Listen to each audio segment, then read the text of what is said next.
Yo, hey guys, it's Beast, back with some more beastly content.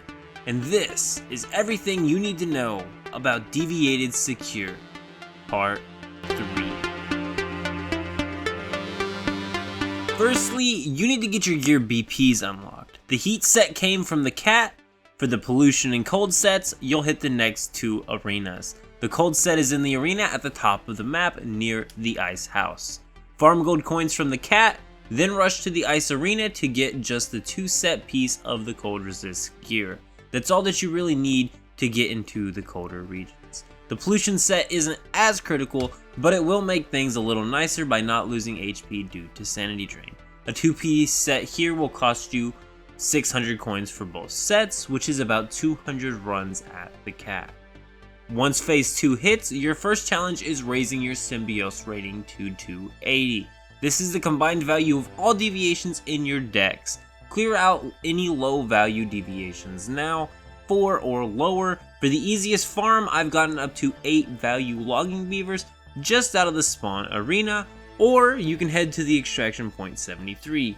Just outside of here on the road coming up to it, there's actually a chance for atomic snails to spawn, as well as logging beavers, both of which with having a minimum rating of 7. You can farm here until you hit 280, and then it's time to challenge the Dino boss. For a full guide, check down below.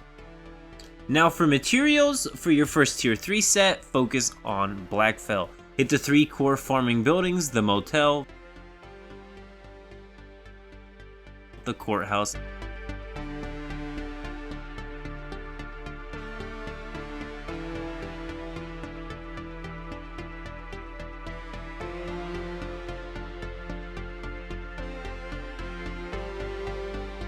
and the greenhouse with a pool.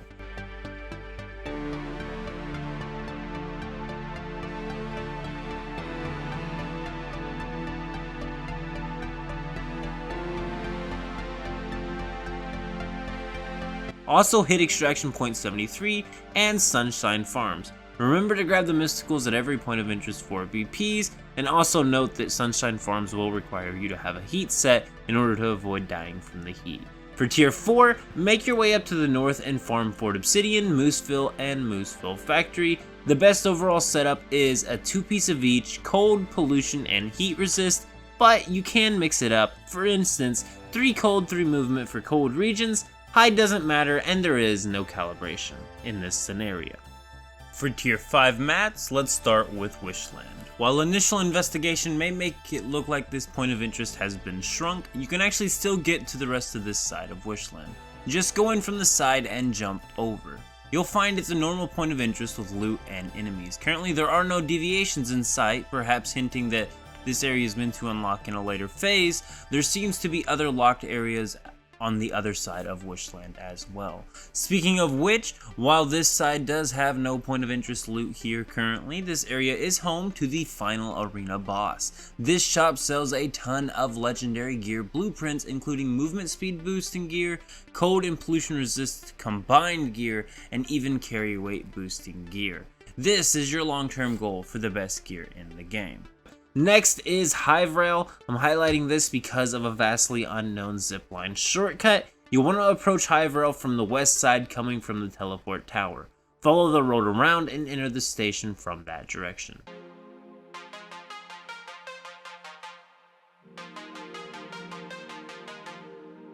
This zipline allows you to jump right into the backside of Hiverail, letting you instantly reach the mystical crate and quickly get to a nutcracker farm for supposedly a chance at a silver gentleman.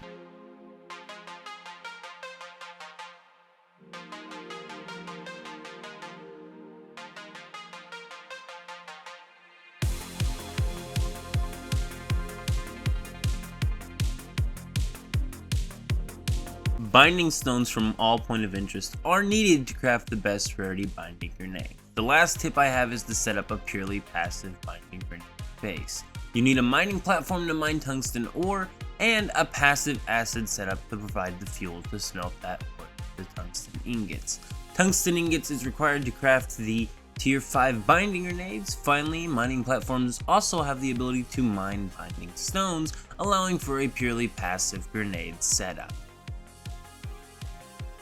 Now that we've got your gear and binding grenades, your next task is optimizing your deviations. Every deviation can have up to 4 combat skills, including their psi skill attack. You need to pick the best skills, and this choice is driven by team synergy. Synergy means all your deviations benefit from the same skill. For example, I want the skill Elemental Overload on all 3 of my special attack deviations for the massive damage percentage it increases. If my current electric eel doesn't have it, I need to farm the electric eel dupes and use the fusion bench to transfer that skill to my main eel. Once you've perfected your team, your final push for the next arena, which requires a whopping 520 symbiosis rating, is farming strange doors at the Tundra and Avalanche monoliths, as they carry a high 25 symbiose value each. Always aim for at least 1 damage type, 1 support type, and then let the 3rd slot be your flex for synergy. My personal favorite team-wise is the Atomic Snail, Electric Eel, and the Hydronaut Fish for a killer Power Surge team. S-Class deviations as well as the Chaos deviations. For the S-Class deviation, these are only obtainable through fusion using mutagens. These are crafted from species codes which can be bought at the arena shops. You fuse 2 random deviations with a mutagen in order to get yourselves an S-Class deviation.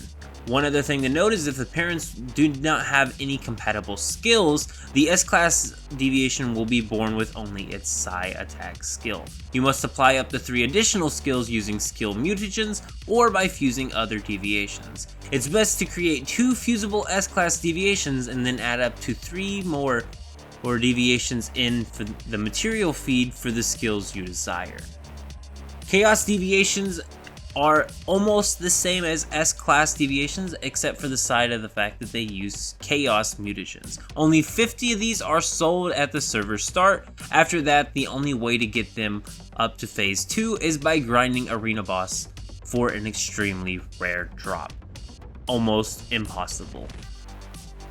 For a full list of deviation skills, deviation locations, and everything else, I do have my information Google Doc link down below, as I have stated previously. But for now, I do believe this is the end of everything you need to know about Deviated Secure Part 3.